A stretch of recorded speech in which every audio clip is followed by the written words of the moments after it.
it's a competition-wide bye for the VFLW, but there's W match sims that I know you're looking forward to. There are. I'm definitely looking forward to it. They're across the country, and then the following week, the official practice matches are underway, so AFLW is nearly upon us. And we're underway in this one. Matza went up unopposed in the ruck, and Ange Gogos straight away got a hand to it, but the captain of the Blues, Octavia Di Donato, extracts the Sharon, and Carlton go forward for the first time in this contest. It was Mia Austin sending it inside 50 in the direction of McCarthy. So Carlton going to the right of screen in this opening term, and the Falcons to the left. We were only here a couple of weeks ago, Jem, and watched the Falcons take on the Sandy Zebras. It was a scrappy encounter. They went down in that game, and, well, they probably need to produce something better than that today if they want to win. Well, and the thing is, Darebin are very much still a chance for finals, given last week some interesting results happened. So they win this and they're still very much in the hunt, which is remarkable to think, 6 or 7 weeks ago, Joey. And what about for the Carlton Footy Club, Jem? They've got, obviously, today, and then the one game left for them will be against the Box Hill Hawks. 4 wins so far on the season. How have you assessed their year? Yeah, I probably see Carlton's VFLW program more as a tool for them to develop their AFLW players more than going out with the goal to win a VFLW flag. Obviously, that would be a great byproduct of it. But we've obviously seen over the last fortnight they've played an absolute stack of AFLW players. There's still, I think, about 6 out there today. So they're still very much using it as a tool to develop what is a relatively inexperienced and young AFLW list ahead of the season. So just a bit of a different strategy for them. And unfortunately, one of those AFLW players in Eliza Wood did her ACL last week in their matchup against the Western Bulldogs. So we send our thoughts to Eliza. And she was on track to really get a round 1 debut as well. So it is pretty devastating for Eliza. So now the attention turns to which other VFLW players are kind of putting their hand up to be added to that list, because now there's a list spot available. One of those players who was a Darebin Falcon VFLW player earlier this year, Lulu Beattie, she's going to join us a little bit later on. So we might have a chat to her about the progression up from the VFLW back into the AFLW system in the third term. So if you're a Falcons fan or a Tigers fan, given she's now a listed player there, stick around for that. This ball's on the broadcast side. A couple of free kicks in a row for Ange Gogos, and Sabine Duparquet has sent this ball to half forward. The breeze probably favouring the Blues in this opening term. Egan with a big fist down. It went past club. Elkington put her head over the footy. Reedy tried to get it to her own teammate. There's Caitlin Bunker. Great to see Bunks out there when we're on the broadcast, Jem, because she likes to get mentioned quite regularly. Duparquet thrown back into the turf. Of course, we, as I mentioned, spoke to Alice Southgate earlier in the week. She told us that Caitlin Bunker likes to demand, particularly Amy Dugood, to buy her a coffee in the lead up to every game. What about that? It seems like a stretch of her captaincy powers, I would say. But no, Bunks is a wonderful leader of this club, and she speaks beautifully about why she's so passionate about the club as well. So really good. And, I mean, no shade to her. She's wearing the long sleeves today. That's exactly what I would be doing too. I'm surprised more of them aren't, to be honest. Here's Ryan on the half-back flank. She stepped around McCarthy and sent it up the line for Ange Gogos, who's in a one-on-one. Didn't bother picking it up, did Ange? Just kicked it off the ground, and it might work out here for the Falcons. Bunks is lurking around. She managed to snaffle out a handball. Now it's Lucy Burgess. The Falcons go inside 50 for the first time today in the direction of the Monsoon. Mondi Mateo. She might get this one, though. Carlton will navigate their way out of defence through O'Connell and smack it into the broadcast side of the ground. Ryan, uncomfortable bounce for it. McCarthy kept her feet with Mifsud, who we were told had a stellar season, but the kick not a good one. And speaking of stellar seasons, Jem, from an individual standpoint, Octavia Di Donato has been a terrific shining light for the Blues this year. And Tom Cashin, the coach of Collingwood, was actually the one to give her a bit of a shout out on the podcast a couple of weeks ago as well. He's pretty shocked that she didn't keep her spot on an AFLW list last year. She was obviously a replacement player for West Coast last year. She plays a bit more inside mid, that kind of tackling sort of midfielder for Carlton, but she's a beautiful run-off half-back. She's a great wing option as well, so she's really experienced and really disciplined in the way she positions herself and does the team-first stuff too.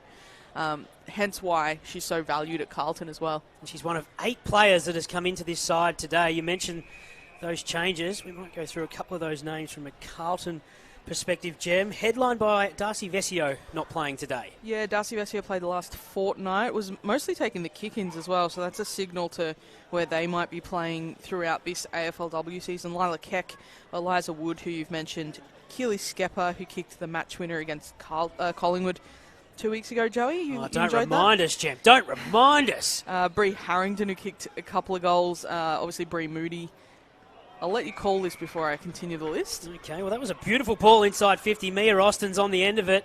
She wobbles it into the pocket. Now, there's a player down with the trainer just in the foreground. I think it might be Kaylee Ryan.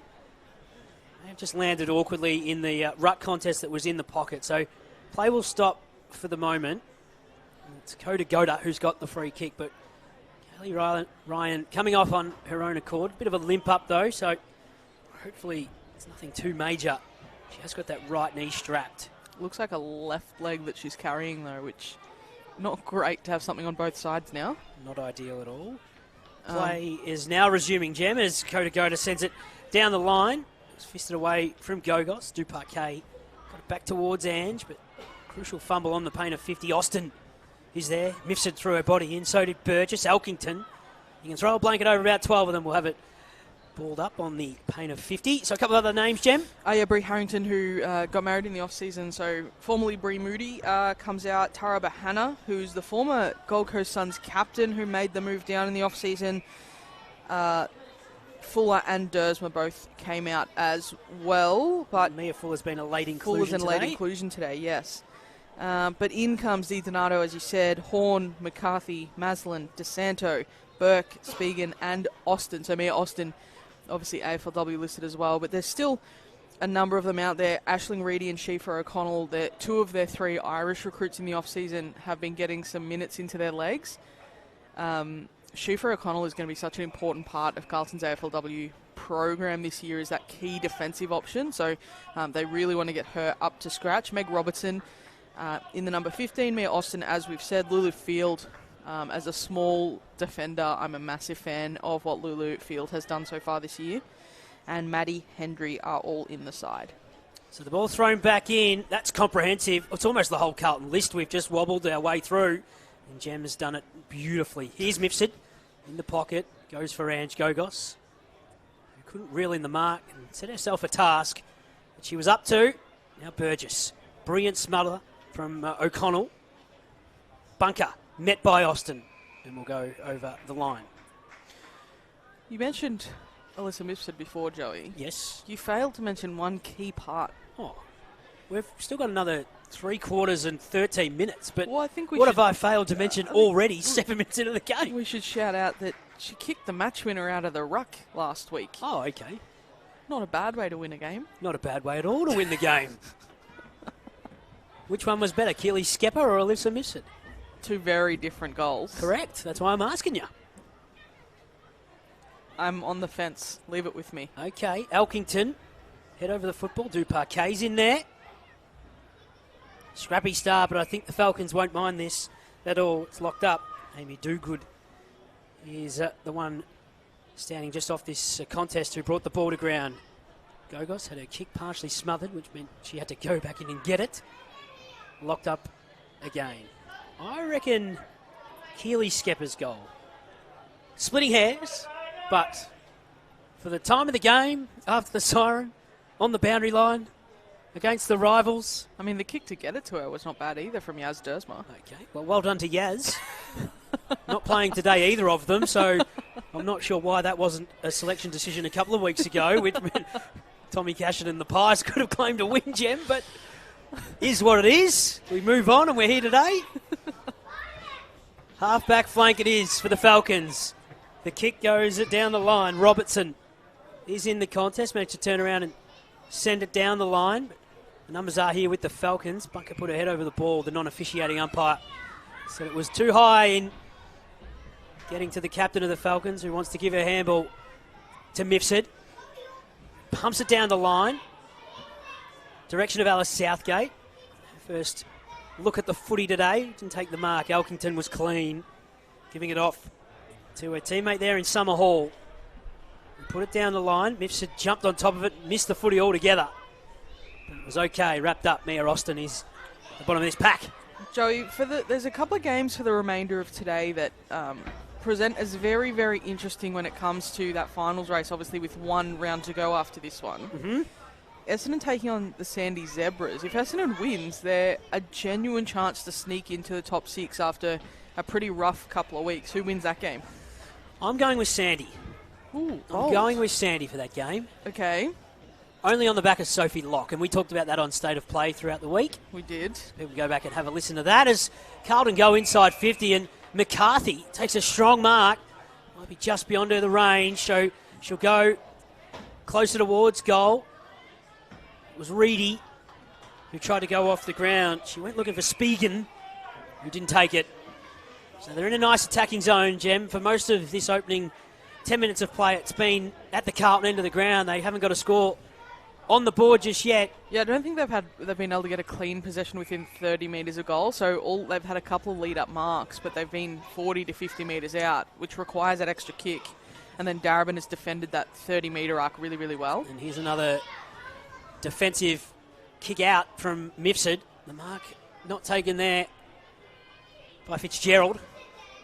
It's locked up and she's going to be rewarded. So it's this kick that they're doing okay with. It's the one after. Probably a 2-goal breeze to the right of screen. Maybe a touch stronger too. Inside 50 she goes with the kick, Fitzgerald. It's about 40 out from goal. I think Breeze is putting it lightly, Joey. Okay. Robinson. I'm sure people can see those trees in the background that look like they're about to blow over. All right, it's a 2-goal gale, according to Gemma Bastiani. I'm going with Breeze. And maybe we'll meet somewhere in the middle. Burke grabbed it out of the ruck, put boot to ball, whacked it right into goal and kicked it. Super piece of ruck work from Lucy Burke, and Carlton are on the board first. We've just spent the last 60 seconds talking about their dominance inside 50, and they've got one on the board to show for it, Jem. Well, and if anyone was going to be able to kick it from, 45 metres out, it was going to be Lucy Burke. So they needed her to step up in that manner. She comes into the side, really good work. Acknowledge that she had a little bit of strength advantage in that ruck contest. So the ability to take it out, spin, and then get it on the boot. It did float in the air for a while, so it was a little bit questionable if you're watching the flight of the ball, but the goal umpire did not move. So it was always on target. It was credit to that 2-goal gale. They've got the first one. And so Carlton draw first blood. Egan in the ruck against Spigen. And the clearance goes the way of Fuller. So Carlton go forward again. Austin picked it up after she missed her teammate on the handball. Goes inside 50 with a kick in the direction of Burke. Out the back is McCarthy. Will it stay? And it won't. And Carlton, though, in the blink of an eye, are back next to their goal face inside 50. So at the moment, Jem, the number one clearance team in the competition, the Falcons, winning it in their defensive zone, but they're not able to get it out of here. Yeah, and I wonder what the impact of not having Bella Gray in this side is doing as well. She's been their really solid key back all year. She's out of the side with injury today. And that was going to be one of my talking points coming into the quarter-time break, Joey, was how much does that hurt them? And I think we're already seeing that. Let's see what Burke can do from this ruck contest. She broke a couple of tackles, kick was smothered by Mifsud. So it'll be tossed up again, but you almost feel like Lucy Burke's got some confidence now after being able to kick the first goal from a ruck stoppage. She might try to do the same thing again here. She allowed Egan to smash this one away. Fuller was thrown into the ground. Ball hovering with Balladado, who ran into Fuller, as well as Hannah Scott. Dado is one who has come along in leaps and bounds this year, Joey. Her composure in that back half has been really, really good for a lot of the season. So that's a big plus, and that was a very high fend-off. So Bunker's going to be rewarded for the tackle on Hall. I don't think Caitlin has realised that it's her free kick. And it's a 50. And she had the ball thrown at her, and she left it alone. But when you're the captain, Jem, you can do what you like. So it was a high attempted fend-off from Summer Hall. It happens, but they're not giving the ball back on the full. That's the problem. She's chosen not to stand the mark, Summer Hall, but Bunker's decided to kick the ball in the direction of Tyso. Now to Gogos on the left from Ange to about 50 out from the Falcons' goal. They're inside 50, but it's Fitzgerald, who was wrapped up by Clubb. The ball came out of the danger zone in the direction of Hall, lost her footing. And it's Sabine Duparquet, who we're told, unsurprisingly, Jem, the most French name in the competition. Sabine has the ability to speak fluent French.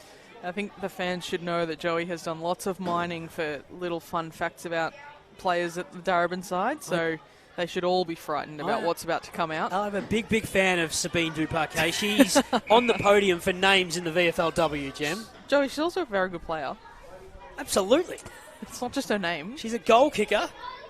I think Summer Hall's been handed a literal tagging role on Ange Gogos, really getting into her at every possible opportunity around the contest, just trying to disrupt her run.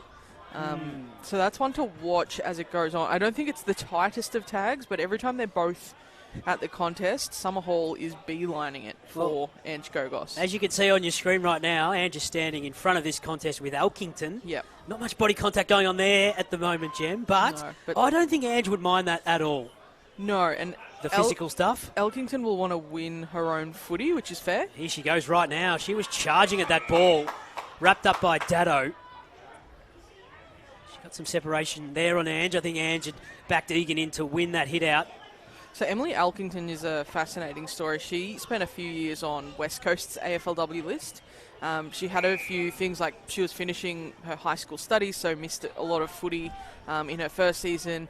Then her second season, she got absolutely flattened in a practice match pre-season by Nicholas Stevens of the Saints, concussed, and then never got back up. And then unfortunately got delisted at the end of the season. So this is her chance to just, I think, come back and enjoy her footy. And I wonder how much Octavia Di Donato had, how much her involvement was there to get her to play for Carlton. Obviously, they both spent last year with West Coast. They didn't necessarily phrase that the best. Oh, we're picking up what you're putting down. I'm just watching Fuller and Dado have a few words with one another. I don't mind the physical stuff either, but you're right, Jem. The ability to be able to come back and find some enjoyment in it, particularly after a heavy hit like that, will sometimes make you question, I guess, your own ability at the level. Yeah, and I think having someone like Octavia who knows how to enjoy footy at this level and play good footy at this level probably doesn't hurt to come back and spend some time with her and just see how much you can actually enjoy the game. I think it's a real positive for Elkington that she's even out there at all. So she's standing around this contest as Matza moves back into the ruck. Elkington just went with the one juke to try and get the footy and missed it, but it's going to work out okay for the Carlton Footy Club because Ange Gogos is on her knees and not able to extract it. So we'll go again. Couple of minutes away from quarter time. Carlton through Lucy Burke have kicked the first goal. Mifsud goes to centre half forward. Terrific mark. That's Schieffer O'Connell, the Irish recruit for Carlton. Neat kick as well for a non-native player, so that's a positive. Here go the Blues. Can they get the late one before quarter time? Matz all on her lonesome. Just bounced past Burke. Is it a one-on-one contest? The boundary line might beat all comers. It's hovering right on the boundary line. And they're the ball's sitting on the deck, and they're just getting into each other away from the footy. So a bit of aggression in this game already, Joey. Free kick to Victoria Blackwood, who we're told. Here we go. The golden retriever that she owns is the health and well-being officer of the Darebin Falcons and does not miss a game. I've always got something, Jem. Matza goes inside 50. McCarthy from the back. Mifsud had to stand strong at the front. Fitzgerald gave the handball off. Here to Robertson from the pocket, but she ran herself into a bit of trouble and a bit of pressure. Brilliant from Mifsud to not give up the chase. The kick went wide out of bounds on the full. Yeah, Joey, I don't think anyone could ever accuse you of not doing your research. Well, I find things that probably don't need to be researched, and the stuff that does probably just falls by the wayside a bit. That's where teamwork comes in. So the ball's in the back pocket. I can see just as that kick, not a great one at all. This is not the spot to be turning it over in the final minute. It was good work from Lucy Burke on the mark there to actually cause that pressure and that poor kick. I think Lucy Burke's had a very good start to the game. So Horn goes inboard, kicks charged in front of Mifsud. Was there a jumper being held without the footy? The umpire said no. 20 seconds on the clock. So it'll be locked up again. I can see, as I was mentioning just before that kick, that Kaylee Ryan, who came from the ground with a bit of a limp up, is standing back on the bench now and was setting herself for a tilt in the second term. Burke grabbed it out of the ruck. Kick partially smothered. Chris Gergel is going to be first to get there, or the handball went ended up with Fitzgerald in the pocket. Go Goss. They're saved by the siren, the Falcons. So the opening term for a majority played in the Carlton Footy Club's forward zone has netted one goal from Lucy Burke. The Falcons are yet to score. The Blue need to make sure they maintain structure so that they can get it in deep, but then defend any sort of rebound out. Oh, that was sensational supply. Manch Gogos got it from Egan on the left, and Sabine Duparquet, who's probably trying to back herself in here, Jem. Well, I was about to say, if anyone out there other than Alyssa Mifsud, it would be Sabine that I would trust to actually take the set shot from this distance. She'll have to kick it the best part of 50 metres. She got it to the top of the goal square. Carlton at the front. Alice Southgate nearly picked up the loose ball. Going back was Tyso. And we like what Taylor Tyso does with the footy in hand, but this time she's on the deck and she's been wrapped up by Meg Robertson. What would you do, Joey, if Alice Southgate kicked a goal today? I'm not so sure just yet, but it'll end up on Backchats and TikTok and Instagram and Twitter, X, whatever else she's on. Are you really content with sounding like an old man? Yes, very much so. Egan didn't win it down. Elkington got the clearance. Bunker went back with a fly, didn't take the mark. Austin got it down to Fitzgerald. Her kick partially smothered. Here's Mifsud. If anyone can kick it from there, Jem, it'll be Alyssa Mifsud. She sinks the boot into it in the direction of the monsoon. Didn't get there. Southgate lurking, as was Duparquet. Robertson went back and made it someone else's problem, and that was DeMeo, whose kick went out wide. Fitzgerald, that'll be the lasso free kick. I can see Gemma Bastiani just on the outside of my binoculars doing the cowboy swing. That kick partially smothered from Coda Goda's boot. She's managed to get back onto it. And her kick goes wide into the cricket nets almost, out of bounds on the full. There's a positive start to the second term, Gem, from the Falcons. It's a good time to say that, Joey, right as they kick it out on the full. But they're inside their zone, so they can set it up and lock it in. Yes. What I really liked is that they're not all being drawn up to the footy as well. They're still keeping their defensive structure behind the ball. So they're really well set up to stop any repel from Carlton. So this one, for example. So it's Fitzgerald getting it towards Burke. Pushed aside by Bunker. Chris Gergel got a boot to it. The Falcons can go forward. Gogos on 50. Inside that attacking arc. It went over the head of Alice Southgate. The ball's on the ground here. And it's going to be locked up. That's Shifra O'Connell of Carlton in the number 14. One of the players Jem spoke about in the first term. Matza palmed it down. The monsoon is lurking. Gogos with the tackle. Elkington comes up. Trumps with the ball, and that's a nice, well-weighted kick to this broadcast side for Roxy Maslin. Carlton navigated out of their danger zone. Terrific from McCarthy, who led up at the football. Another great kick with Summer Hall. Matz is getting into a strong position here ahead of the play as well. And Field will go towards Burke on 50, who was going back with a flight, didn't take the mark. Chris Gergel's handball just went to vacant land. Has to go back. He didn't get it. Does Riley. She's earned the free kick. But, Jem, they did really well there, Carlton. Bit of possession footy, a really good spread from a number of the players. Obviously, Summer Hall got out into space, then Lulu Field did the same. And it started from a contested mark from Sophia McCarthy. So some good stuff there from Carlton. They're just falling apart in that very last kick towards goal. So the Falcons want to go through the corridor here. It's going to be turned over. Robertson's kick to the outer side of the ground. Set a task for all comers. Strong tackle from Victoria Blackwood, just threw Robinson into the ground. And the umpire will ask for it.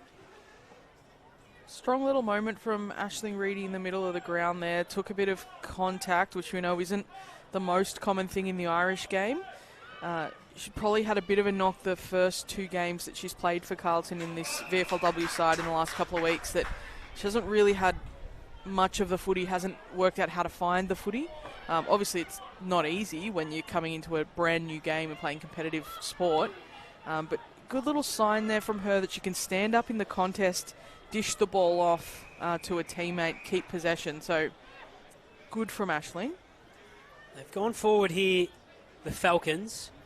The kick from club ended up just going to space. It trickled over the line. Just had a quick scan of the ground, and still haven't seen Kaylee Ryan come back on. She was standing on the bench late in the first term. Just sitting at the back of the bench at the moment. So Gogos head over the footy here. She's already started this term with the 3 or 4 clearances and found her way to the bottom of the pack, as per usual for the number 1 of the Falcons. Grew up a Mad Pies fan, did Ange Gogos, and got a lot of respect for the number 1 of the Falcons, Gem, because of the way she plays her football and maybe because of the team that she follows. Strong tackle there from Ange. Ball still hanging around and in forward motion. She may have just hit the deck there, Ange, with a possible collision. And she's back up on her feet. Yeah, it was Emily Elkington that actually helped her back up off the deck, which is nice. Oh, that's a free kick. Is it? Let's see. No. Oh, Umpire being lenient. that was the clearest tap straight back out of bounds I've ever seen in my life. From Grace Matza. Well, she disguised it well enough, Gem, that Played game number 50 last week in the VFLW. Spent a year on North Melbourne's AFLW list a couple of years ago. Did you look down at my notes there? No, I was just watching the tap out before I continued what I was saying. She's one who I think has had a very, very consistent season and could very much be on the radar for those last couple of replacement spots at AFLW level at the moment. Kick goes forward. That's a wonderful strike of the football. I think it's gone through from Mifsud out of that stoppage. And look at every player go to Alyssa Mifsud. We've talked about her at length throughout this year, Gem, on State of Play, and right there is the reason why we talk about her week in, week out. Come on, what's your fun fact about Alyssa Mifsud? What did her teammates spill on her? Well, as I roll the page over to the number 9, this is, quote, her feet are size 13, size 11 men's, hence why she can kick it so far. What did we just see there? It was a pretty good kick. I don't know if having a big foot means you kick further. Well, according to the Falcon spies, Alyssa Mifsud can because of the size of the shoe. And terrific from her. She's having a stellar season, and I know early on in the year we would regularly talk about Lulu Beattie when she was playing, Ange Gogos, Caitlin Bunker, but the way she's played throughout this year, I think she's been terrific in the midfield.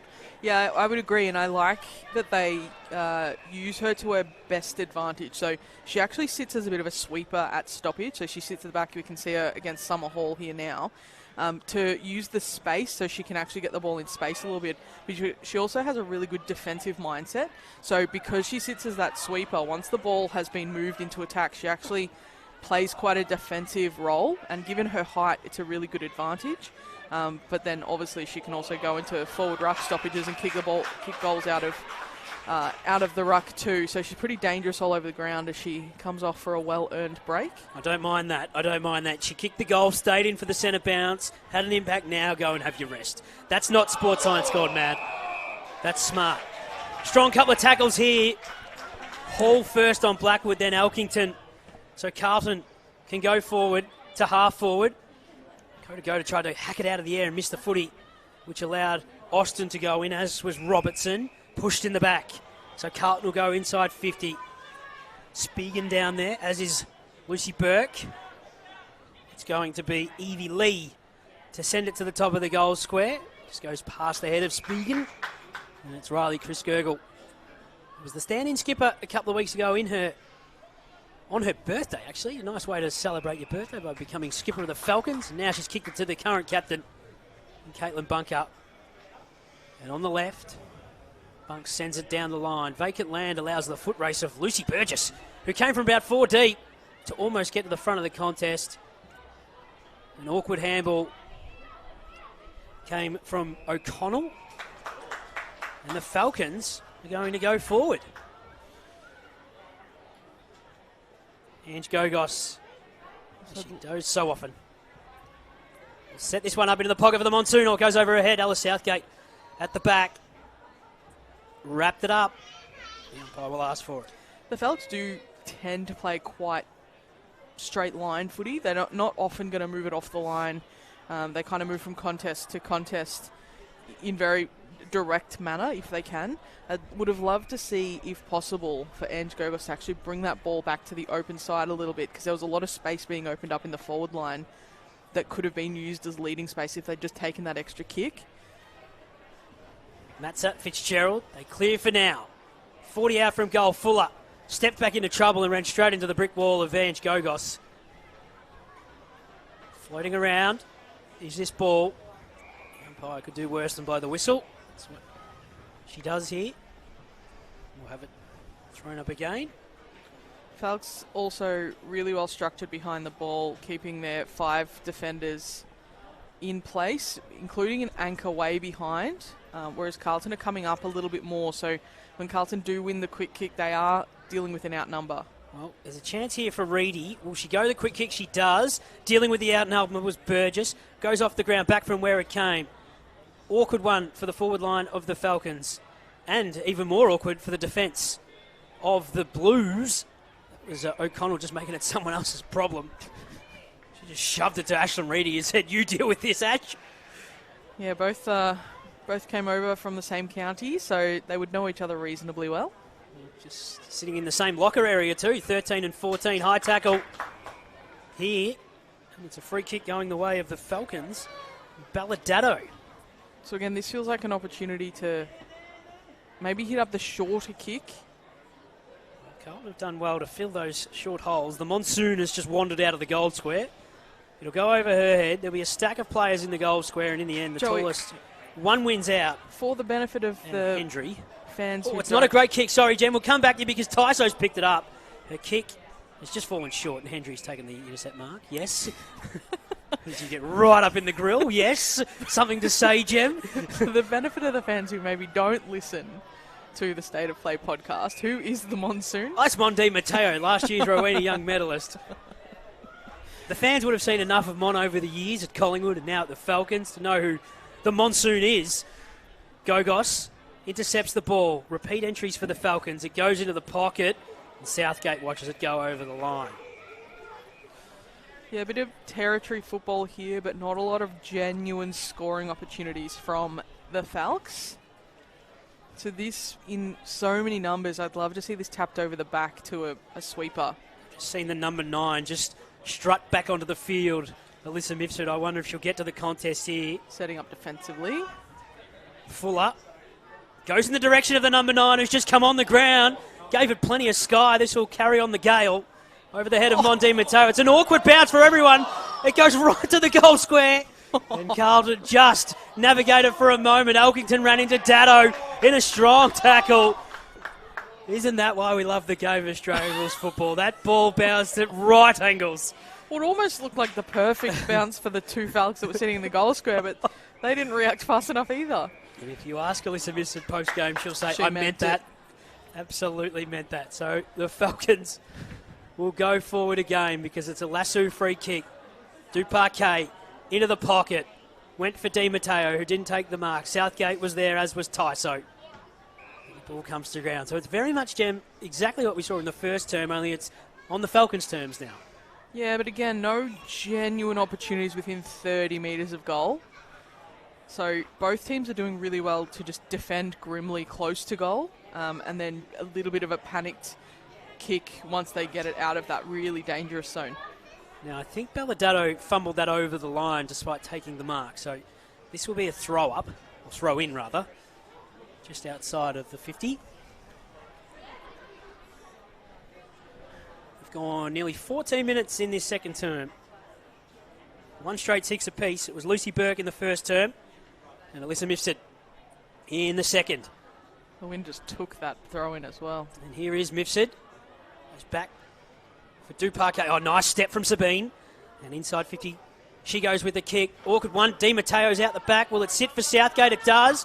She's wrapped up, though, and just threw it away. It's a nice tackle from Hendry. Yeah. Wearing the number 54 like a glove. Maddie Hendry is an interesting one for Carlton this year. Has the height. She's about a 180 centimetres from memory, but super athletic. So it's kind of like, where's her best position? Is it on the wing running and using that athleticism ability to run back and forth?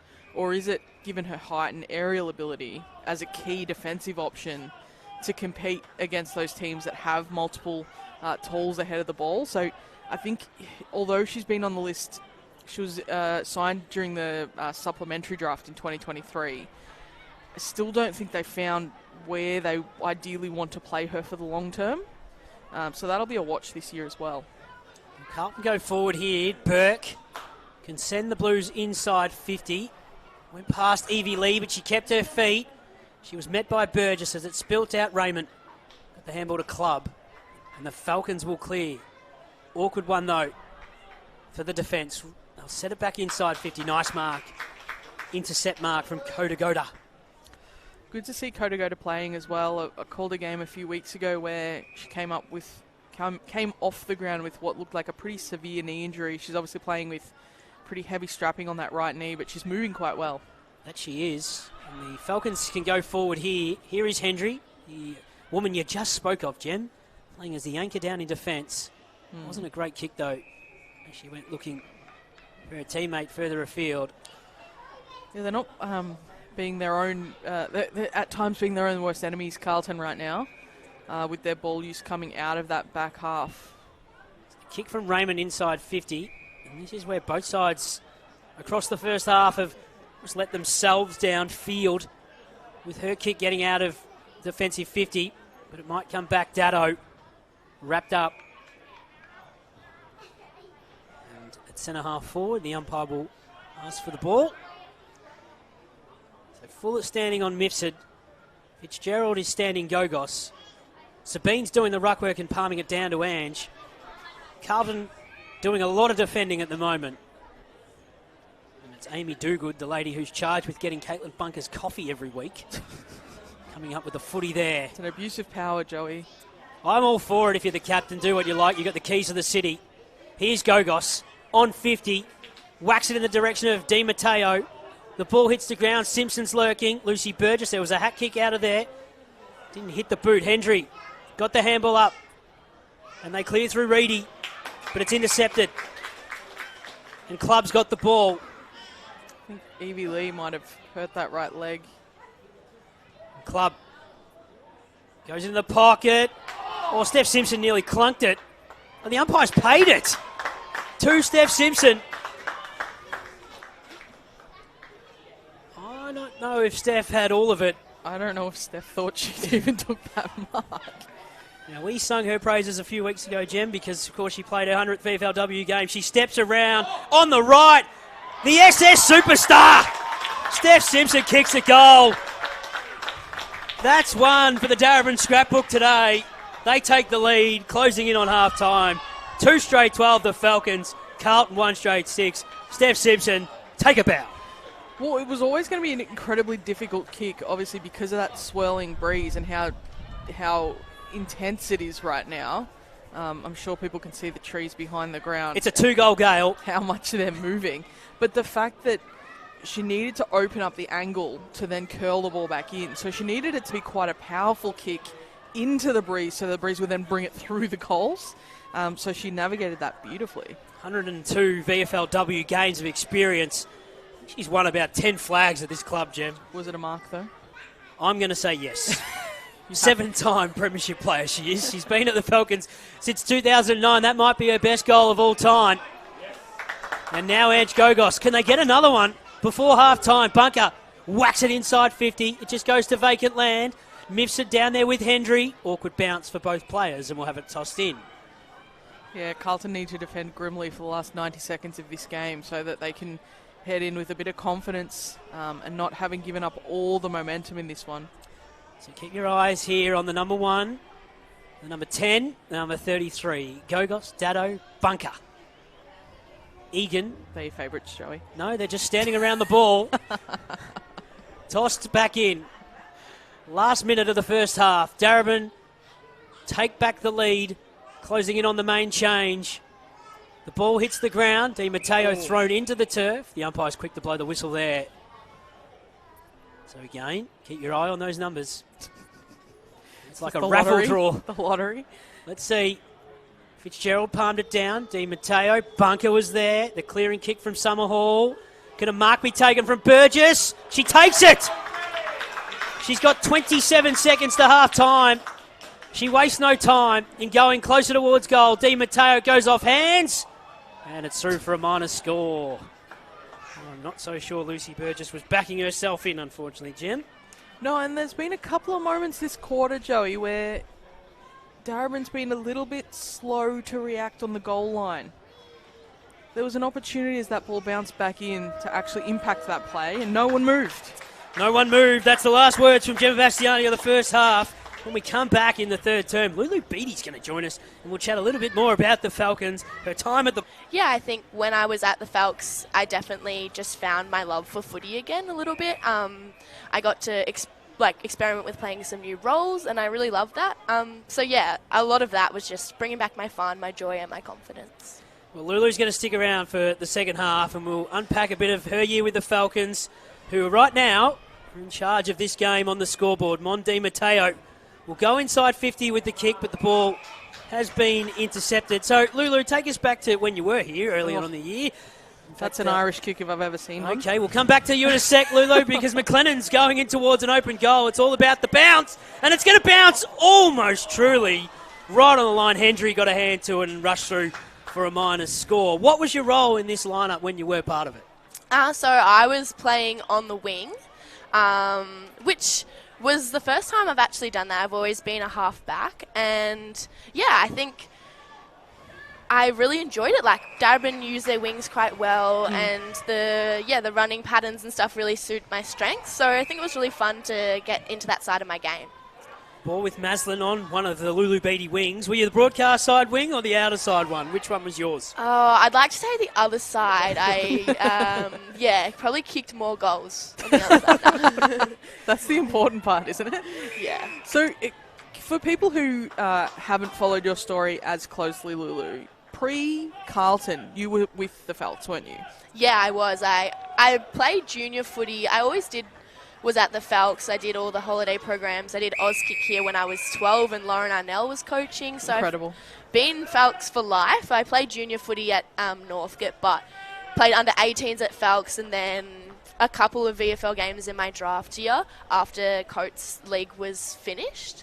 And then played some senior footy when I didn't get picked up in my first draft. So yeah, I've played plenty of Falcons footy for every possible team you can play for.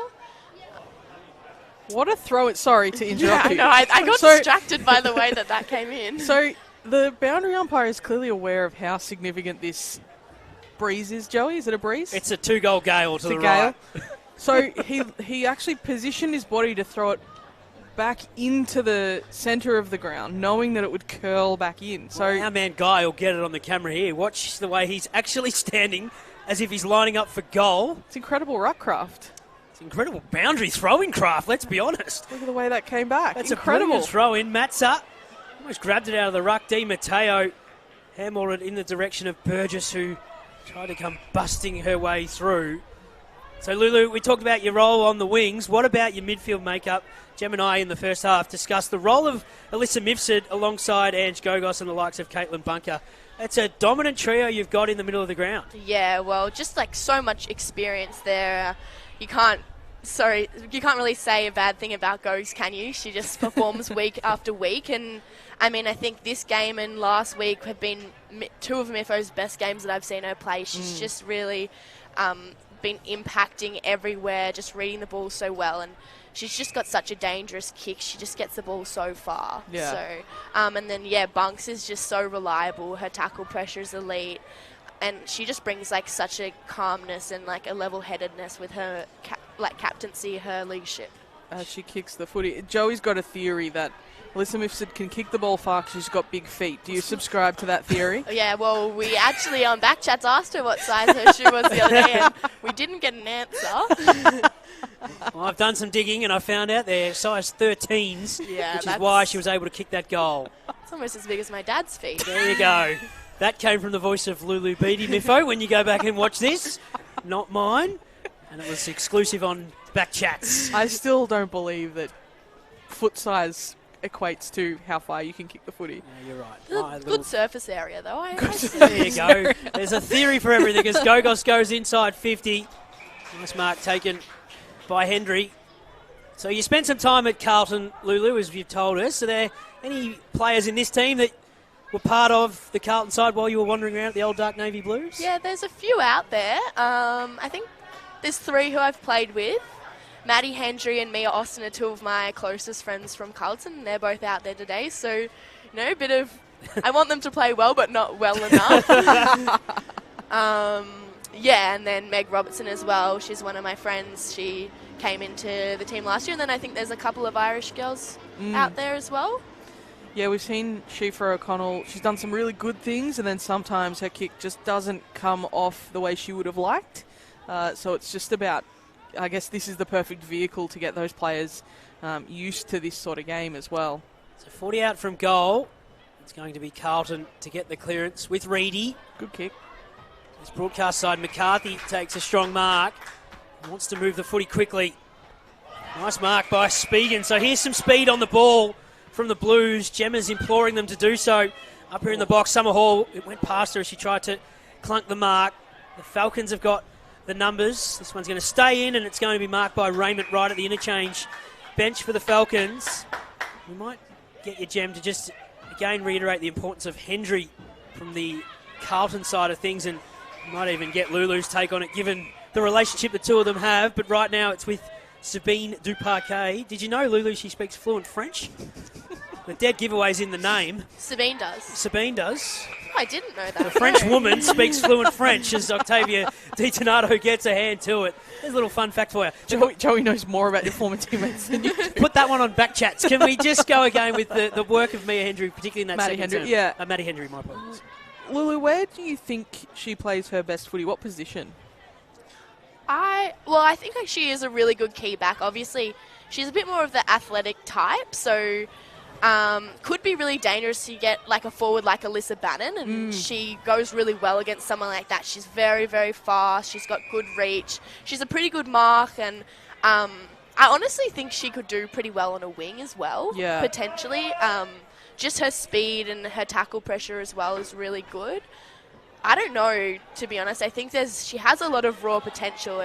She just needs like a bit of development in sort of like one position. Yeah, so actually like feeling like this is where I'm playing, this is what I'm preparing for, rather than going into a game thinking, well, I could be in one of 3 different spots, so I have to kind of prepare a little bit for everything rather than a lot for one spot, right? Yeah.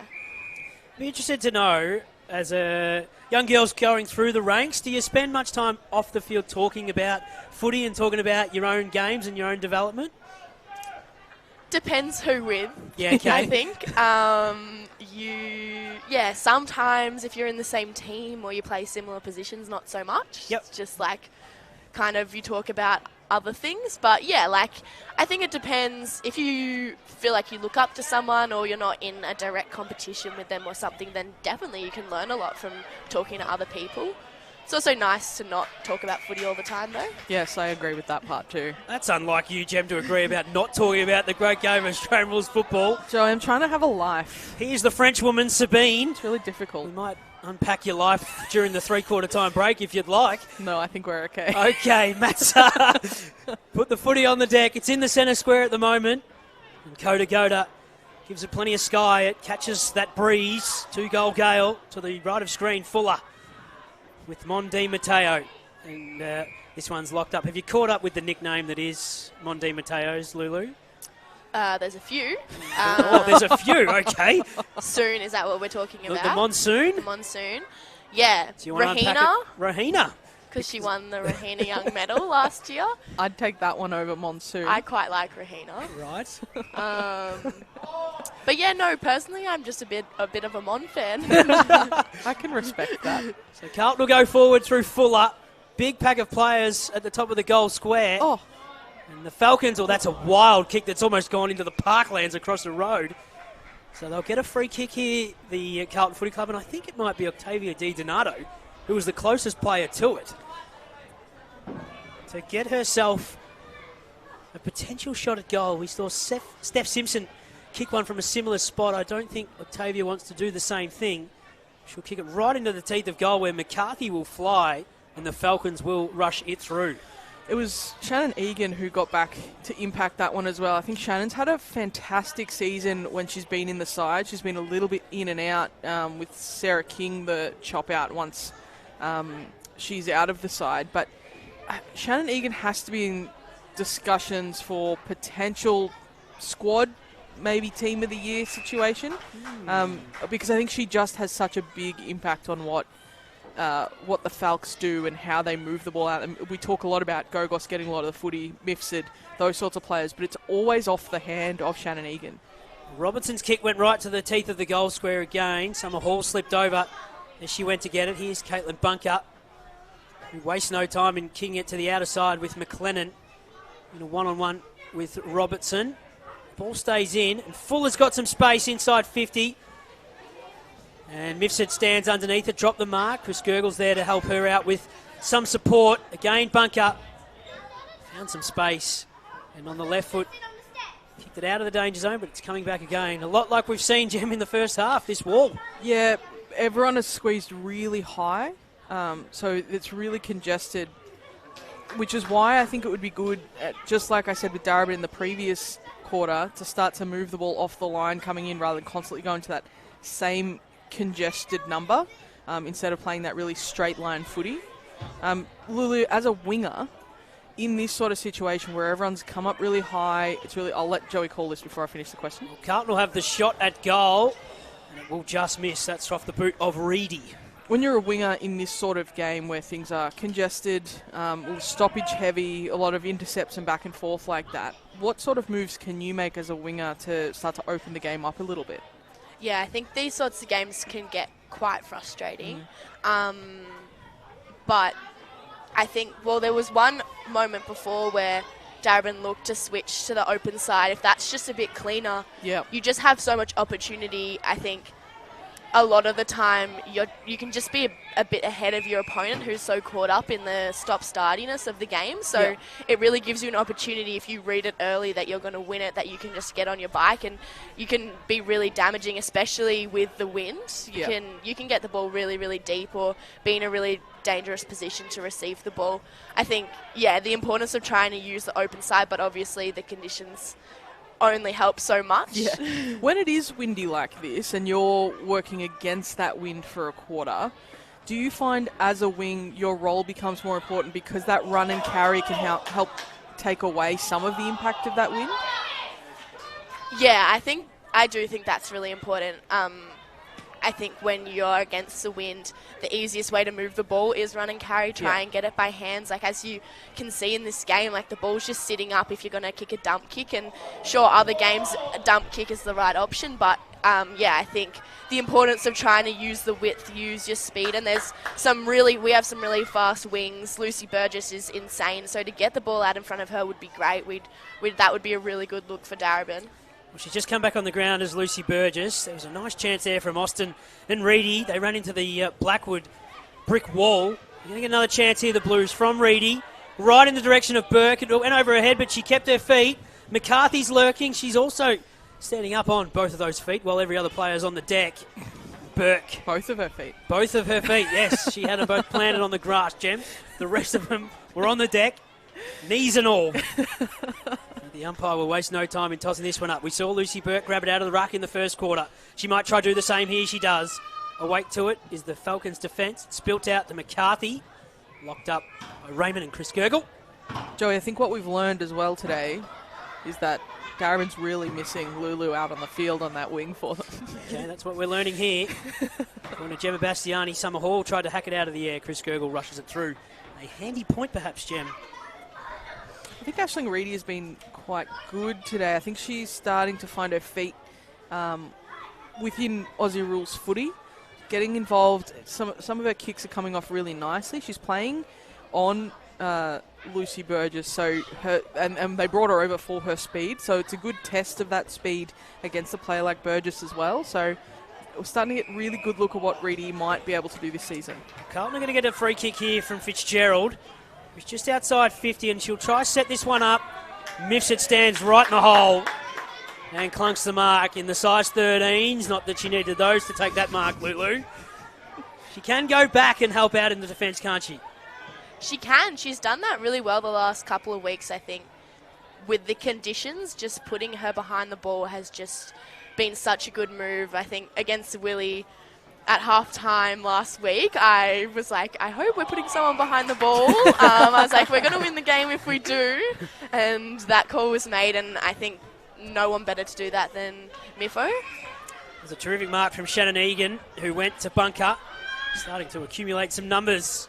Here's the skipper. Sabine comes from 4 deep.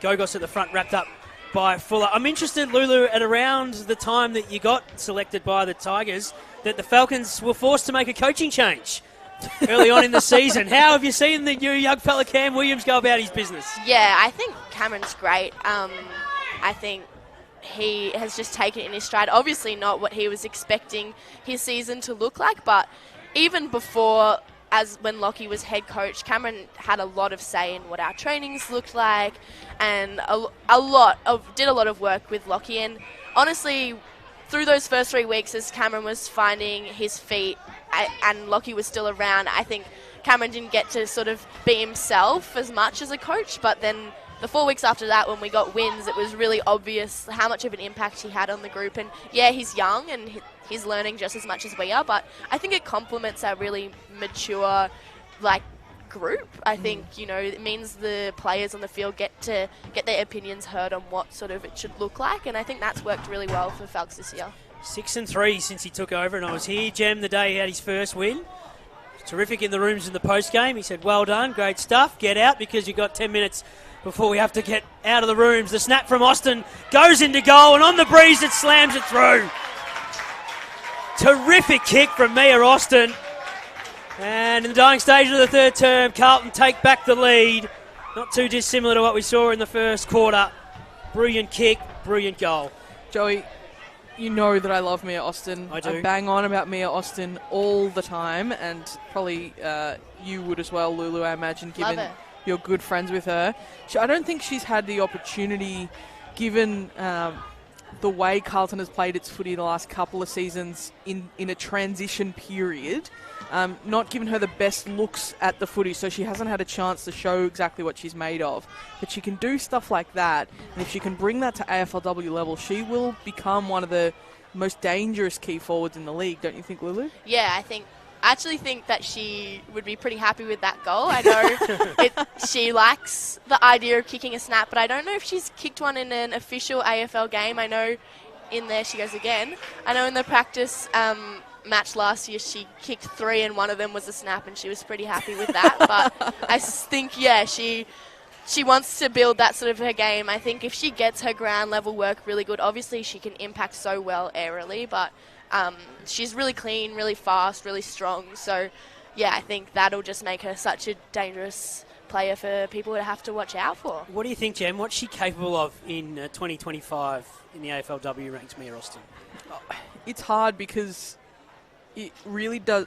Summer Hall, brilliant piece of roving, and then even better was the pressure provided from Charlie McClure, and it goes back over the line. Sorry, Jem, you were saying? I like the idea of this year for her because now that Tara Bahana is in that forward line, I think Bree Harrington will play a bit more forward with that ruck balance. So Mia Austin doesn't have to be the number 1 key. She can be number 3. So she doesn't get the best defender every week. She's a bit more athletic, so her ability to move around and actually impact maybe a little bit higher will be part of it. She's again there, almost. Good tackle too. So I think she has an opportunity to learn from Tara Bahana as well. I think Tara Bahana is a bit of an underrated get this year for the Blues. So I like the idea of what she can do there. It feels, not to put a bit of pressure on her, but it feels like a bit of a make or break year for her to show what she's capable of. Because last year she probably underperformed a little bit, but part of that was also what Carlton was doing too. Lulu, do you think that's fair? Yeah, I think Mia just she worked so hard. I lived with Mia for 4 months last year, and just she taught me so much about what it takes to be an elite athlete, and so she's really trying to be the best version of herself that she can be. But yeah, I think in the end Mia likes the ball to be on a specific type of lead, and that's what she's comfortable with. And I told Falks today, just don't give her the chance to run and jump at it, and we should be all right. But yeah, I think she clearly is looking really dangerous in the forward line right now. I think, yeah, she definitely has a bit to prove, but I think she'll do that. She's still so young, Joey, as well. Well, she can just replay, cut that goal up and just send that to the coaching staff, Matty Buck. He's in the crowd, don't worry. He saw that. So did Ash Nolte, their head of footy. So okay. the right people are here to see that stuff. Okay. Well, she can still cut it up anyway. For your commentary expertise, I for your wouldn't show have reel. thought so. I would not have thought so. But if she wants to, then she's more than welcome to. I wouldn't put it on mute, though. I'm surprised you don't have the GoPro out today, Joey. Carlton are in attack. It only comes with me to the odd game, not every week, Jem. Not a Darebin game? Maybe not a Carlton game, let's be honest. I've got a lot of respect for Carlton, Jem. Stop lying, Joey. Listen to State of Play and I'll tell you all about it. Closing in on three-quarter time. So the Falcons will trail by 1 point. Unless they're able to take it the length of the ground in 15 seconds. I don't want to concede a goal here. Bunker kicked it out of the danger zone. Di Donato wrapped up by Di Matteo. There's a nice mouthful for a couple of you. Gee, what a challenge for Shifa O'Connell to have to take on Mon Di Matteo today as well. It is three-quarter time, and as we turn for home with 1 to go, Carlton 2-3-15 lead the Falcons 2-14. I'll let you guys go for it. We're underway in the final term. Don't do that, Jem, because we'll just rattle off every great Collingwood win. Yeah, the poor listeners who would have to listen through that. I'm not sure how Lulu coped by being part of the Falcons team that did upset the Magpies earlier this year. Nah, I was pretty happy with that one, actually. The umpire's gone down. Just went down. As a broadcaster, yes, I was very happy too. As a fan, not so impressed. No, you should have seen the group chat, Lulu. It was not a good place to be. This ball's locked up by Egan and Matza. Of course, our friend, colleague, boss and producer, Sam Zito, also Yeah, I'm surrounded. a Mad Pies fan, so he wasn't too wrapped with the result either. And Gogos is going to get the clearance. And the Falcons are going to go inside 50. It's a nice little step by Robertson. She's good. Going to kick it inside the centre square. Maslin in a one-on-one with McClure.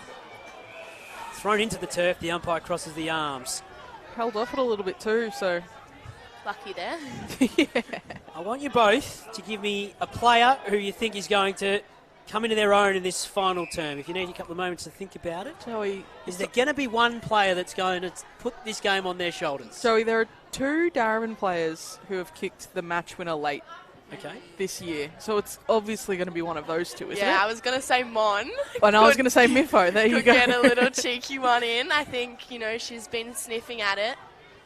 Okay, well, we're going for Mondi Matteo and Alyssa Mifsud. I'm going to go for Caitlin Bunker. Of course you are, 'cause she's your favourite player in the league. And if Carlton are to win, who's going to be those kind of players? Jem, as Austin sends the footy forward. McCarthy, a pretty good day at the office, just hasn't been able to clunk a couple of key ones. Well, I think we've spoken a lot about Mia Austin. If she can get the ball in her hands in this last quarter, I would back her in to kick a really important goal, but they need to get it to her. She's playing quite high as well, so have to trap the ball pretty deep for a while to get her that opportunity, you'd think. Yeah, which they haven't been able to do against the Win Carlton. Maddie Hendry playing as the deepest defender at the moment as well. Ball about to be tossed back in. We've only had a couple of behinds to the left of screen in this contest with that 2-goal Gale having an impact to the right. Matza Elkington. It's back to Fitzgerald. So Carlton get the clearance here. Goes over the head of Mifsud. McClure's on the deck, camped over the footy. Bunker comes in to throw some support behind her, and the umpire will ask for it again. I've liked Elkington's clean hands around the contest. She's very good extractor for them as she goes again. Sensational. But her quick little handballs out to the free Carlton midfielder have been exceptional, but probably quite easy to miss on a broadcast. So Well, you haven't missed a beat, Jem. lots of children here. Well, these are Lulu's Auskick kids that she was mentoring at half-time. How many photos and autographs did you have to sign, Lulu? Fortunately, they don't quite have their head around who I am yet, but one day, I'm sure. Here's Bunker exploding away from the contest. Inside 50, over the head of Alice Southgate. The ball might just run out of room, although it's kept in. Still, Southgate standing with the Sharon in hand, but she's over the boundary line, so the umpire will ask for it. Joe, would you like some stat leaders? We haven't done that today. That'd be nice. surprise. Ange Gogos has had 24 disposals to lead everyone on the field. She's also had 10 tackles, but Hannah Scott has had 20 for the Blues, and my gal, Emily Elkington, 16 disposals and 16 tackles. She has been amongst it. Handy numbers thrown out there by Gemma Bastiani. Matza palmed it down. Di Matteo pushed off the ball. In fact, it might have been Steph Simpson. Here's Burgess, back to bunker on the left. Round the body. Mon Di Matteo watches it roll over the boundary line. Danger signs for Carlton that they're having to live in their back half like this. Obviously, in VFLW footy, they're flat 20-minute quarters, so there's no time on. So the time just keeps ticking with every stoppage, with every break in play that we see, unless there's a serious injury, so the umpires actually call time off. So there is a time factor, being only 1 point up, living in your back half. That's living very dangerously. Ideally, they'll get a score on the board early to really challenge the Falcons in the back half of this last quarter. And at the same time, you can't just allow stoppage after stoppage to kill time. No.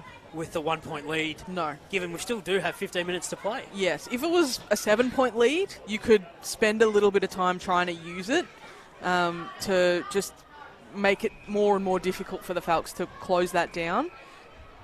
But if they're in the front half like that and you're only 1 point up, it feels a bit dangerous to me.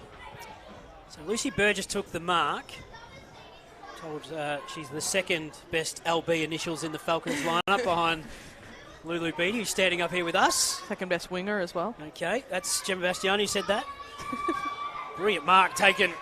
Intercepting is Lulu Field. Lulu Field. What, she the second best Lulu out there today. The ball stays in. It's a nice little pirouette move from Evie Lee. Bunker came bursting through. She might get it back from Duparquet, and on the left goes the captain to the top of the goal square. In a one-on-one was Alice Southgate. At the front of the contest is Steph Simpson. She chooses to charge after the football, and on the left she'll go in the direction of Di Matteo. Awkward bounce for the defence of the Blues. Burgess is there. It's rushed through, and we're tied up. Draw momentum. Lulu, your thoughts on a draw, please? I couldn't think of anything worse. I love draws. Yeah, no, definitely not at this stage in the season. That's fair. Yeah. There was one game in our run home that Gemma Bastiani tipped the draw in. I did actually.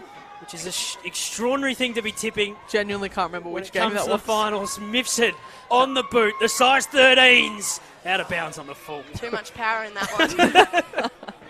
But that kick did also show just how significant that wind is, not just to that end of the ground, but pulling broadcast side. So that's something that you have to navigate when kicking to those goals this quarter, is not just that you're going to get a bit of extra distance, but how it's going to carry actually across the goal. So you have to aim almost left goal post, if not left behind post, for it to carry through. Now Lulu, she's on 50, Mifsud with the ball. I reckon she could kick it from here. 2-goal Breeze, 2-goal Gale. Will she put the mouth guard in the sock? No, I think she's going to look to hit some... Oh, no. I mean, if I was on the sidelines right now, I'd be calling for her to kick it, I reckon. So here's Alyssa Mifsud. A score will put the Falcons in front. She'll hit the spiral. It'll go all the way! Oh, it was touched right down there. Gee whiz, the umpire might want to send that up to the arc, potentially, from Lulu Beattie and the Falcons. But are behind nonetheless. They're in front, Gem. That's a win. But this is what I mean about Carlton living dangerously in their back half. Look how quickly, even with inaccurate shots on goal, Darebin has moved into the lead. So a couple of behinds in a row. Dean Donato stands underneath it. She has to go back and pick up the loose ball. Raymond taken without the footy. So the Falcons again will go forward. Can they find something inside 50? Here's Mifsud on the run this time. She chooses to check the kick for Di Matteo. It was fisted away from her. And Hendry gives the handball to Scott. Kick smothered on the goal line. Steph Simpson, brilliant. It's going to be locked up right on the post. Or is it holding the ball? I think holding the ball, according to the umpire. Steph Simpson didn't make an attempt after she dived on it. I mean, ideally, you dive on it and then get tackled over the goal line and add another score to it. She was locked up, made no effort, according to the umpire. Hendry in the back pocket. The Falcons have the lead, 2-4 to 2-3. Burgess takes the mark. Good mark. What a game she's having. She might become the best winger in the Falcons lineup by the end of the game. She heard you, Joey. She'll thump it inside 50 again. Southgate went through her hands. Spiral out of the danger zone. That came off the boot of Robertson. Right back to Burgess, who's on hands and knees. And not really making an attempt. The umpire's hovering. She'll have a look, and she'll be penalised. Lulu's tensing up, guys. Yes. Stress. 11 minutes to play. Victoria Blackwood's sitting as an anchor behind the ball, so Aisling Reedy's trying to move to equalise numbers ahead of play for Carlton, but that meant losing someone around the contest. Here's the speedster in Taylor Tyso going in the direction of Southgate. Almost took the mark. The ball fell out the back, but the numbers are with Carlton. Summer Hall had a fresh airy. Missed the ball altogether. The wind starting to really play havoc. Take two for Summer. Almost missed it again. Off the ground goes Tyso. The handball towards Raymond. Awkward one for Lee to navigate. Still they go, the Falcons. Raymond went back to Mifsud. This is where she prefers it. Gave it plenty of sky. Di Matteo's got eyes only for the red pill. Awkward bounce. Simpson pushed off it. A lot of numbers around this footy.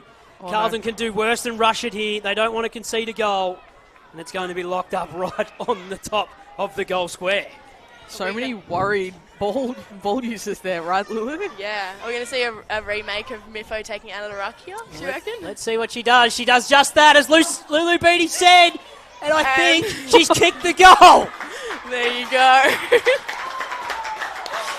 I'm applauding Lulu in the call. The Falcons go ahead to 7 points in front. And Alyssa Mifsud did exactly what Lulu Beattie said she'd do. Grab it out of the ruck, kick her second. I think Lulu is the specials caller for the rest of this game. I'll just sit out. Lulu can predict the future. Is that something that she does at training? Is that something she does regularly for you to know that she's doing that? I think she just did it very well last week. Why wouldn't you go again, hey?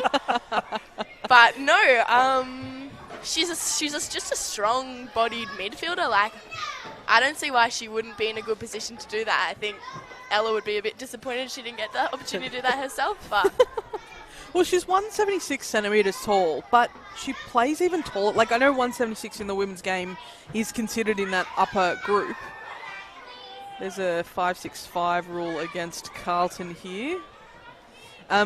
But she plays taller than that 176 as well. So, yes, she can go into the ruck and have an impact, but also her aerial game is just phenomenal. I think her bun adds a bit of height. Well, she might be part of this again because they're going forward, and this is the speedster of your team. I love Taylor Tyso. She's clean, she picks it up, and she'll go in the direction of Southgate and Mifsud. It fell to Ella Southgate, who goes to the top of the square, just went over the head. Probably just needed to give the hands there to the runner. Well, here's Mifsud closing. Good pressure. Having some sort of game. Dado sits underneath the high ball. Didn't take the mark, but shoveled the handball out. Robertson tried to go backwards. Southgate threw her body in over the top of it. It might be locked up at will. How's the story of Ella Southgate, Lulu, from the back injury in round one? She spoke to us during the week, and now back out there playing some consistent footy. Yeah, very, very impressive. Yeah, I mean, she was genuinely immobile for so long. Watching her walk was very stressful. Like, she was just in so much pain. So, her to be back out there, and I think every game she seems to pull up a bit less sore, so that's good. But, yeah, I think hopefully she'll just keep on going from strength to strength, getting her confidence back playing-wise. Well, she made sure to give you a shout-out in the podcast interview, Lulu. Was it true that was your idea for her little back chat segment on the Darebin socials? Yeah, we had a TikTok that went viral early in the year, and then we really all got on board the whole TikTok train. So we started an account, and I thought that would be a good ongoing segment. And yeah, who better? Obviously, Ella is, a good character of our team. So I think that it was a good thing for her to be able to do, to stay involved and make sure she got to enjoy the wins just as much as we all did on the field. She's had some cracking interviews, according to Ella herself, on back chats. Yes, there's been some good ones. I'm often behind the camera filming. What's the name of the account so people can go and follow? Darebin Falcons VFL. So, right. Yeah, give it a follow. You guys might cop a feature later today if we stay in front. Jeez. Well, we've already produced a TikTok. Yeah, Joey's already started on one today. Wow. Something I've never done before. Being a pest. Yep. Well, that I've done before. Just the appearance on the talk. Not so much, Jem. Oh, you've never sounded older. I did earlier on in the week. So the Falcons are in attack. They've got 6 and a bit minutes to hold on to this lead, or they can kick another one and shut the gate. Well, percentage becomes a factor for finals, Joey. On the Blues, that kick was well wide from Spigen. And I think Taylor Tyso, who's had a nice patch in this last term, might get it. No, it'll be Dado instead. So she might just try and set this one up. Mifsud's down in the goal square, as is Southgate. Shannon Egan starts to wander down. So the tall timber of the Falcons is in the goal square. It's a wonderful kick of the football. What a kick! Balladado stands up with the goal of the day. And maybe, just maybe, the Falcons close the door on the Blues with that strike of the ball, Jen. Remarkable. And that's how you use the win to your advantage. She navigated that perfectly.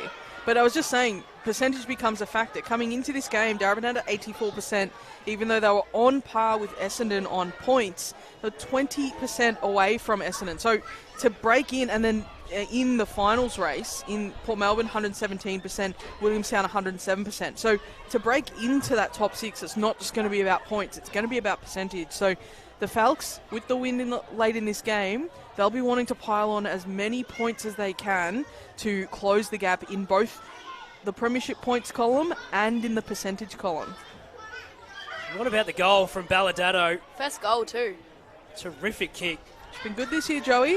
They're going forward again. The handball from Duparquet. And inside 50 goes the kick. And the mark's taken by Tyso, who wastes no time, walks into an open goal and then misses. I think the feet were moving faster than the mind there, Lulu. That would have been her first goal. I think she just got hungry. Well, I think also, having watched quite a bit of Taylor's season, her on the run is a little bit more dangerous than her going back for a set shot potentially. Yeah, I think that was the right idea then. She just had to compose herself. She probably thought she was a bit hotter than she was. She's one of my favourites, Taylor Tyso. Out of the ammos, the Beaumaris Sharks, Jem. And they love her. Sabine, Duparquet, inside 50. From the back goes Steph Simpson. Here she's got it now. Stands, plants the foot. And just doesn't quite bounce all the way she wants it to and through from behind. They're peppering. They are owning this game of footy, Jem. Owning it right now. But just think 4-6, if they kick 6-4 even, how much more that does to their percentage. Not to harp on about that part, but that becomes the focus now, I would imagine.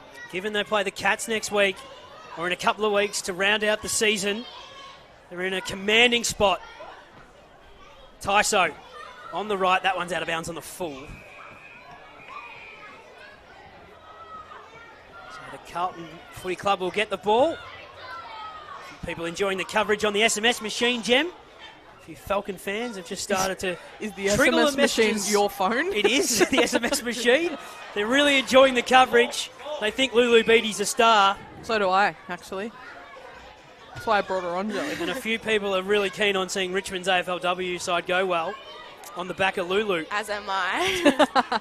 Well, you're not the only player that's been plucked out of the VFLW to that Richmond side either. Lauren Brazzali, who was Sandringham's captain for all of 5 minutes, got moved into that team as well. How's Loz going? Yeah, she's doing really well, but obviously a very experienced player. She's going into her 10th season now of AFLW. So, yeah, just she brings a lot of maturity and leadership, which I think, I mean, if you're coming into a team, like, you don't want to be shy and standoffish. I think she's done really well. She's very fast and reads the ball really well off the half-back. So, yeah. Plays a similar role to you as well, right? Yeah, kind of. She's more the half-back, and I am more the wing, but we do both alternate between the two. So, yeah.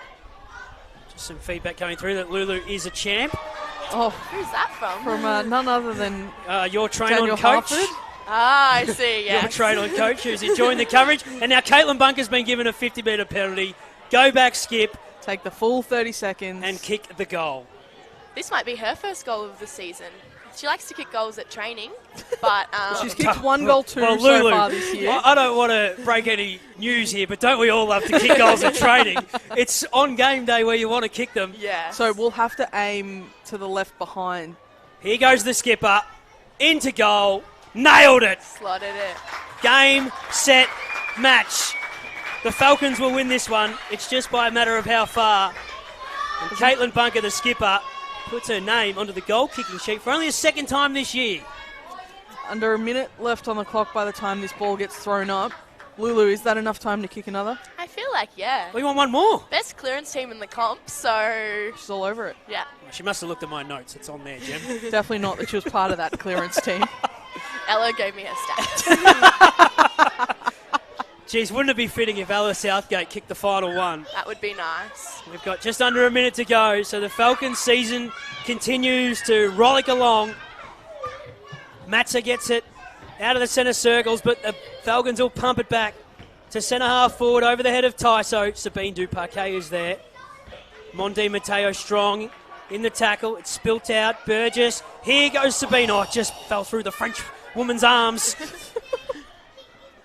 Gogos. Carlton will clear.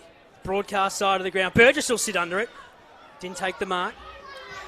They'll pump it back in for one last roll of the dice here, the Falcons. With some tired legs out there, Joey. Yeah, that was a very tired attempt from Paige Kearney. 10 seconds. Few seconds remaining, but you'll hear the roar from the fans of the Falcons. Good crowd out here today as well. They have owned Carlton 4 games in a row, they have. And they win by 21 points. They'll go into the final game of the season with their year still alive. At 7 wins and 6 losses, it's a 5-6-36 to 2-3-15 victory. Cam Williams and the Falcons are still alive.